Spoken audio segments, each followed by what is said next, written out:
Dragi moji, potpuno sam siguran da prepoznate ambijent, a ako ništa drugo, mog najboljeg drugara Kristijana. Kristijane, poštovanje. Pozdravljam, dobrodošli. Bolje vas našli. Danas smo došli u zoološki vrt, ali su nas loši atmosferski uslovi jednostavno naterali ovaj prostor zatvoreni, gde će nam Kristijan održati jedno predavanje, jedan čas sa koga niko ne beži, a to je jedna priča o majmunima. Da, pa u principu zoološki vrt je vrlo ponosan na svoju zbirku majmuna, primata, pošto pokrivamo stvarno široke grupe, od lemura koji su van ove zgrade, koji zapravo spadaju polumajmune, i to polumajmuni zato što imaju tako tu pseću glavu, su zato uvršteni u polumajmune, a tu su iza mene jedni od najsitnijih predstavnika grupe primata, to jest majmuna. U pitanju su marmozeti, i konkretno ovo je srebrni marmozet. U pitanju su brat i sestra koji su nam došli iz Segedina, pa ćemo morati u neko dogledno vreme da vidimo sa programom da im nađemo i adekvatne parove. Inače su to preslatke male životinje koje žive u visokoj krošnji Južne Amerike i zapravo su predstavnici jedne jako velike, jako raznolike grupe životinjica. Njih baš ima puno vrsta i jako su raznoliki i jako puno podvrsta postoji takođe. Srebrni, zašto srebrni? Pa zato što su ovako beličaste boje, a u vremenu kada su stigli nekako je ceo zoološki vrt bio okovan tom belinom zbirke, kao Beograd pa bela zbirka, ali ono što je bitno znati za njih, ovo je njihova prirodna boja. Znači, nije u pitanju nikakav albinizam, nije u pitanju nikakva varijacija, oni stvarno izgledaju ovako i u prirodi. Kako oni, izvinite, prolaze u tom svom prirodnom okruženju, budući da su ova neka njihova boja potpuno, pretpostavljam, razliku od okruženja? Zato su i tako retki. Ali inače, naravno, kao i svi mali ovi marmozeti i tamarini, to su dve velike grupe tih malih majmuna, oni su stanovnici visoke krošnje, sakrivaju se iza grana, u listovima, prave gnezda, žive u dupljama, znači po mnogo čemu, mnogo više podsjećaju na ptice nego na primate. Inače su vrlo radoznale životinje, jedu jako puno i jako raznoliko, jer imaju brz metabolizam. U principu, u prirodi jedu jako puno bobičastog voća, insekata, hoće da pojedu čak i jaja i manje ptice, eventualno nekog gušterka ako uspe da uhvate, ali u principu ne zaziru čak ni od listova određenih biljaka. Ovde u zatočeništvu se hrana drastično razlikuje.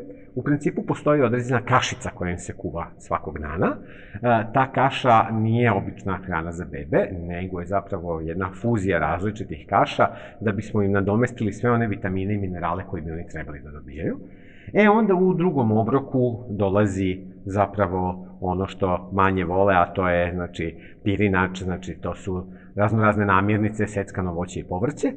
I onda za uveče najčešće dobijaju te neke crviće, brašnare ili nešto slično što jako vole, tako da to je taj neki treći obrok s kojim se završava dan. Ja sam čitao u jednom članku da majmuni kao vrlo bistra stvorenja imaju običaj da se kao naša deca ponašaju malo neodgovorno, nezrelo prema hrani, da im se iz tog razloga prvo servira ona hrana za koju se pretpostavlja da im se neće svideti ili neće svideti puno, pa na kraju dobije ono što, mislim, je tako. To je u zatočeništvu, konkretno sa svim marmozetima i tamarinima, jako veliki problem. Postoji taj takozvani fainting disease ili jednostavno bolest slabljenja kod njih, prosto ne unose dovoljno kalorija koliko im treba i vremenom kopne i ugibaju. I onda su mnogi zoološki vrtovi krenuli da rade upravo tu priču, da im se prvo servira ono što ne vole i onda, postepeno im se daje ono što vole. Mi nemamo tih problema sa onim životinjicama, da se o njima stvarno vodi izvanredna briga. Kolega Zoki baš vodi računa o njima, tako da nismo primetili ništa od tih simptoma i onda nemamo ni problema što se tiče jelovnika, je dosta dobro ustaljen i uigran, tako da nismo morali ništa da menjamo na njemu. Ono što ćemo morati svakako da menjamo jeste koncepcija grupe, ali ako želimo da ih razmnožavamo, znači moramo da im nađemo komplementarne jedinke. Znači, osnovni problem kod majmuna nije razmnožavanje, dobijanje dece, da se tako izrazim, nego briga o njima, odnosno šta ćemo s njima, tako? Da, zato što majmuni su u suštini jako inteligentne životinje. Šta to znači?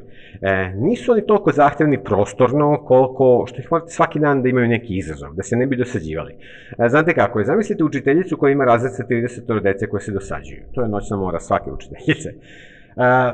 Tako da, životinje kada su u malom prostoru, a ima više jedinki, onda vrlo dobijete efekat velikog brata, zadruge ili šta već od tih parova, gde imate gomila ljudi kojima je dosadno, dok oni su onda krenu da čačkaju jedni i druge i to se nikad dobro ne završi, pa onda periodično morate nekog da izbacite napolje da bi to moglo da funkcioniše još neko vreme. To je veliki izazov svih zooloških vrtova. Kada imate grupu majmuna, vi morate i njihove mentalne aktivnosti nečim da to zabavite, pa tu su uvek neke penjalice, igračke, neke mozgalice, neke posebni načini da se dođe do hrane, pa onda majmun se zabavlja sa time, jer protivno će naći mnogo destruktivniji način. Meni se čini da je ovde makaki vrlo depresivan, od koliko smo ušli se ne pomeri. Da, u pitanju su mužjak i ženka, ali problem kod makaka je konkretno to da oni kako stare, dolazimo do ovog problema, pošto je ova ženka prošla svoj reproduktivni period, ona više nije u mogućnosti da se razmnožava, onda je mužjak nju najurio, sa prostora, u prirodi bi ona morala da pobegne ili bi je on ubio, i onda smo morali da je odvojimo i zato je ona sama. I sad jednostavno to su one životinje koje su prosto prestarale svoj prirodni vek, pa kao kad odete u neki starački dom ili gerontološki centar, pa imate gomilu onih starijih ljudi koji tako sede i... Znači, ovo je ženka, ovo je ovde mužjak, ovo je živahni, On je nešto mlađi od nje i samim tim da je i živahni, ali u principu, nažalost, ih više ne možemo spojiti zajedno. Sad, problem nastaje šta raditi dalje, a njemu bi se onda trebala doneti ili druga ženka, ali onda imamo problem razmnožavanja, a to upravo ne želimo, a ako ženka nema potomstvo, onda vrlo brzo može da se desi da on postane agresivan i prema njoj, tako da u principu u ovakvim situacijama su oni osuđeni na to da budu sami, ali dobra vest je o tome da zapravo tražimo smeštajni prostor za njih, neki drugi zoološki vrt koji je zainteresovan za dalje držanje ove vrste, pa bi onda na taj način mogli da im poboljšamo smeštajne uslove. Kad već pričate o smeštajnim uslovima, ja sam dobio informaciju da se ovde priprema ozbiljne rekonstrukcije, da će se sve ovde lepo, proširiti, da će životinje imati daleko veće i bolje uslove za... Naravno. Znači, ne trebamo da zaboravimo nikad stvari iz prošlosti.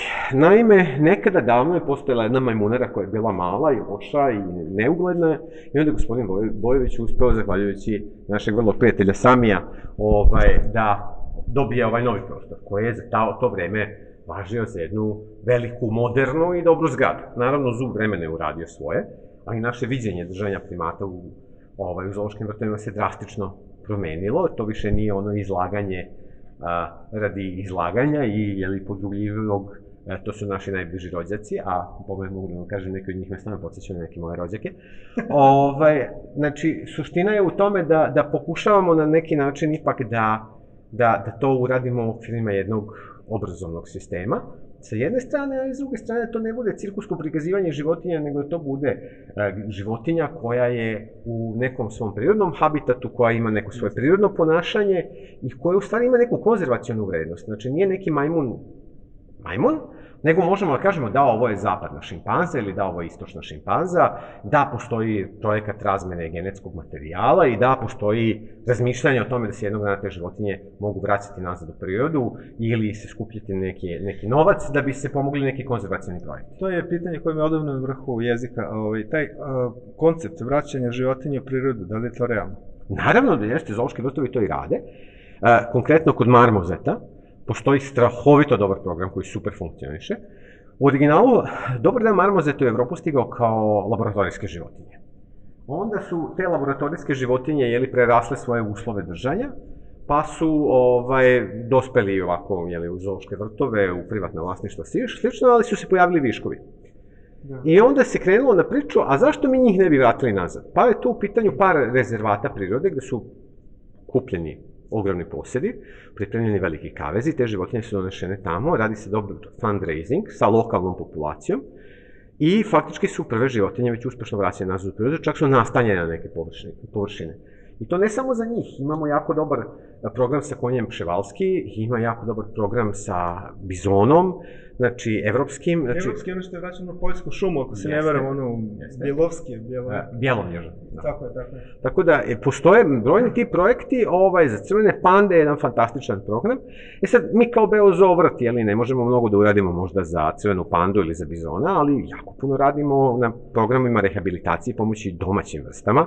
Tako smo ove godine preko 50, skoro 60-ak sova vratili nazad u prirodu. Tako da je to opet jedan jako lep. I to nisu samo životinje koje smo mi ovde razmnožili, nego prosto su to životinje koje bivaju povređene, koje se donesu u zoološki vrt, mi ih rehabilitujemo, naša veterinarska služba odradi posao i kada se oporave pomoću Zavoda za zaštitu prirode ili pomoću ministarstva, oni se vraćaju nazad u prirodu. Budući da se nalazimo tačno ispred ove 4 životinje koje nas oko radoznalo gledaju pune čežnje, to su 4 ženke šimpanze. Jeste. U pitanju je mama sa 3 ćerke. Je li tako? Jeste. Znači, mama je najstarija i to je ova gospođa ovde dole što se jako razmišlja, a kako se penjamo više, sve su mlađe životinje u pitanju. To je jedna, šta kažemo, porodična grupa. Srećna porodica. Da. A momak, svi se pitaju zašto je on odvojen, morali smo ga odvojiti zato što je to brat zapravo ovim devojčicama, pa ne bismo hteli da bata i seka prave bebu, jeste. I druga stvar, što on kao mladi mužjak naravno pokušava da dominira, da se pokaže, ali to radi na jedan malo loš način, jer nema drugih mužjaka da ga nauče tome. Kod njih stvari imaju upotrebnu vrednost dok im se nalaze u rukama, onog momenta kad više nije u njegovim rukama, tog momenta nema više ni upotrebnu vrednost. Nemaju potrebu kao mi da nagomilavaju stvari i da prave kuće, kada oni su uvek u tim nekim migrirajućim zajednicama koje prosto svi u gnezdo tu gde im se spava i idu dalje, gde ima hrane.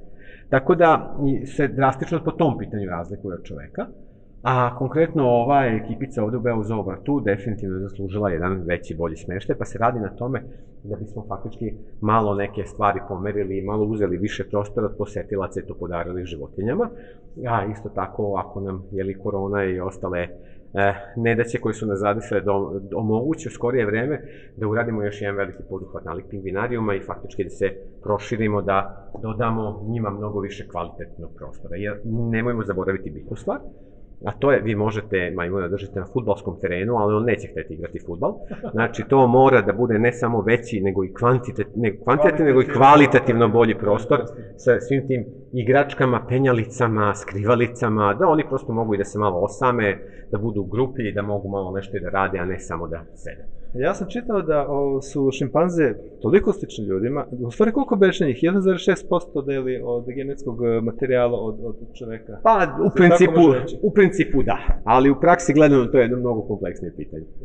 Što se tiče i njihove ishrane, da li je trač ili istine da oni banane stvari uopšte ne jedu tako ni često ni rado? Naravno, znači ono što je jako zanimljivo, a ljudi to zaboravljaju, voće i povrće koji su u našim prodavnicama su produkt jedne jako dugačke veštačke selekcije koju je radio čovek. I čovek je te namirnice pravio da budu po svom ukusu.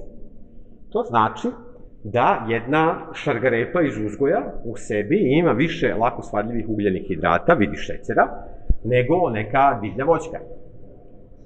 Tako da, kada se pripremaju namirnice ovim životinjama, onda moramo jako da vodimo računa upravo o tome da nemaju toliko puno šećera u ishrani i samim tim voće za njih nije toliko neophodno koliko mi to vidimo u filmu.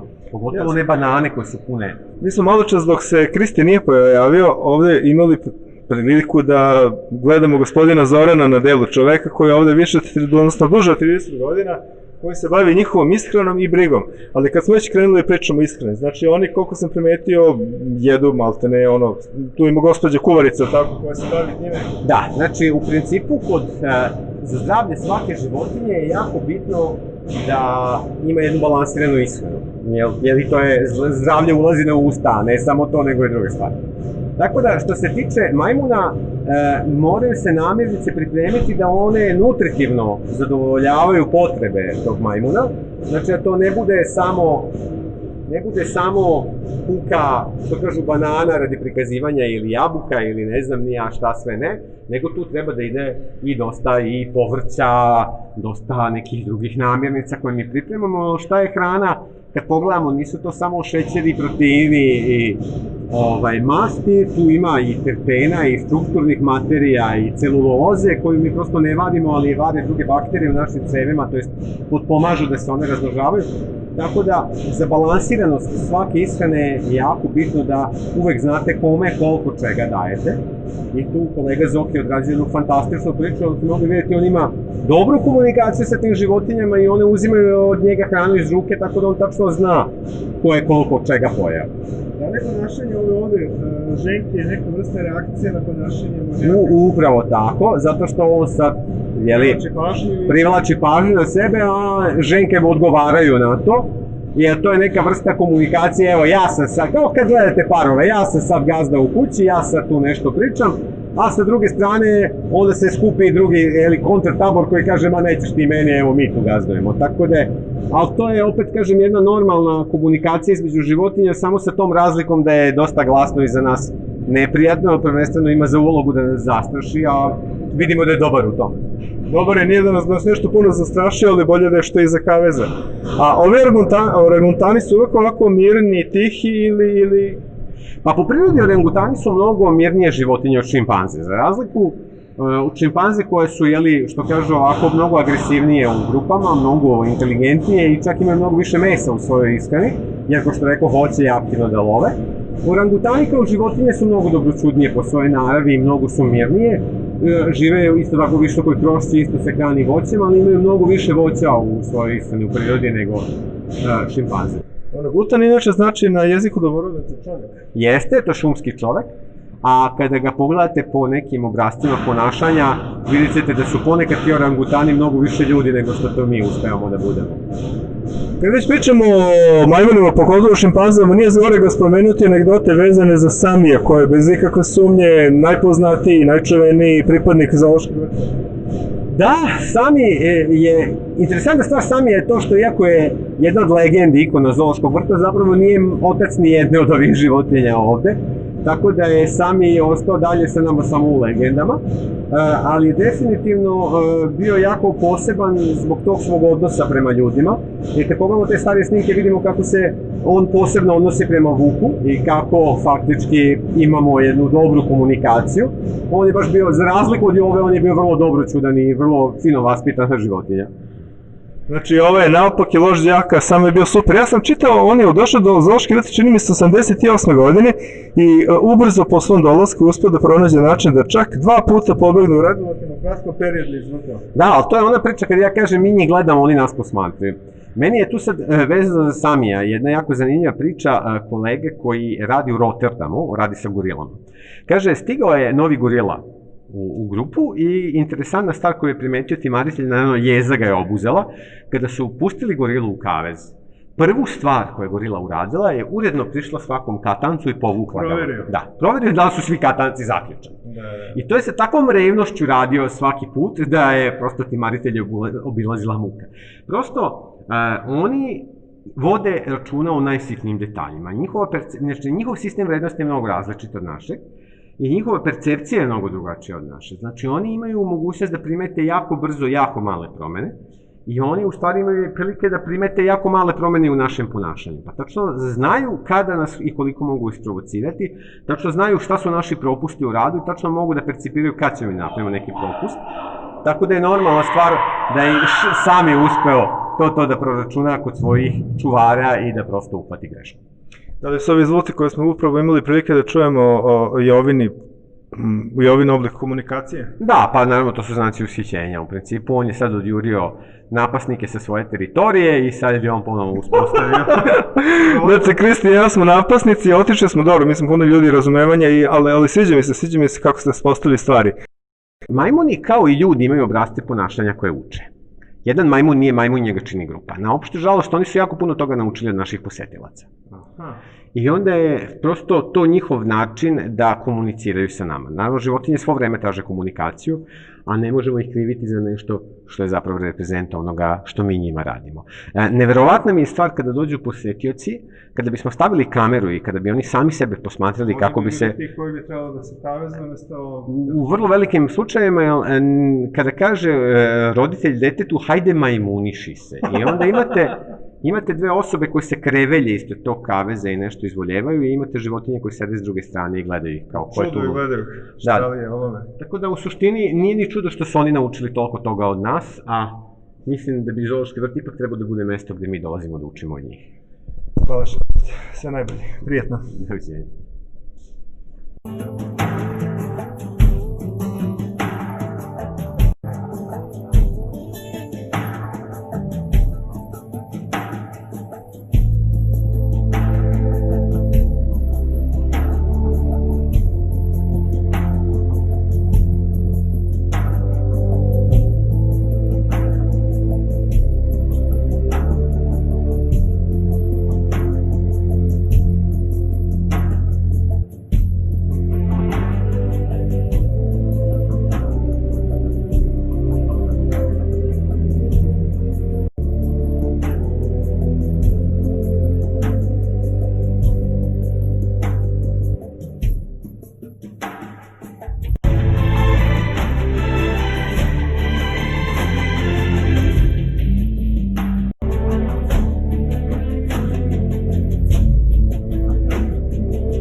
Ski servis Rade je servis sa dugogodišnjom tradicijom.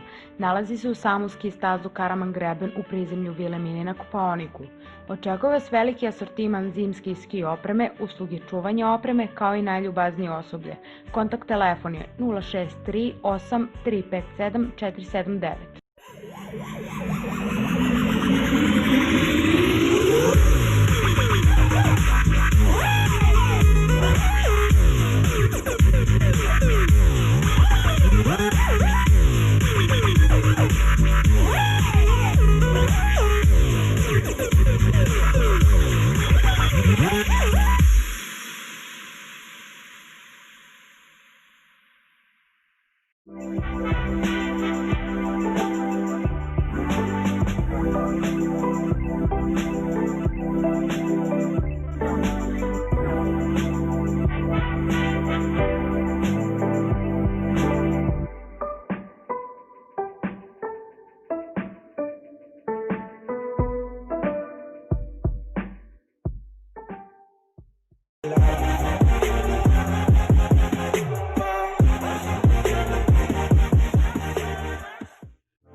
Izdajemo četvorokrevetni apartman na Kopaoniku, tačno preko puta hotela Grand. Lep, komforan i potpuno opremljen. Telefon 063 840 8470.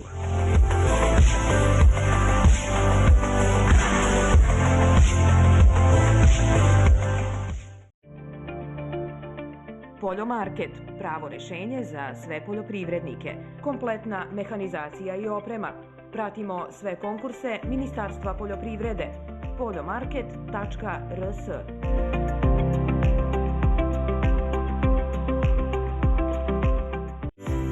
Sve za proizvodnju vina, rakija i kompletnu prehrambenu industriju. Aromatika d.o.o. 018 581 840. Obuća Pavle. Siguran korak u budućnost najmlađih. B+. Nova energija za pčele. suplement koji pomaže vašim pčelama da budu u formi.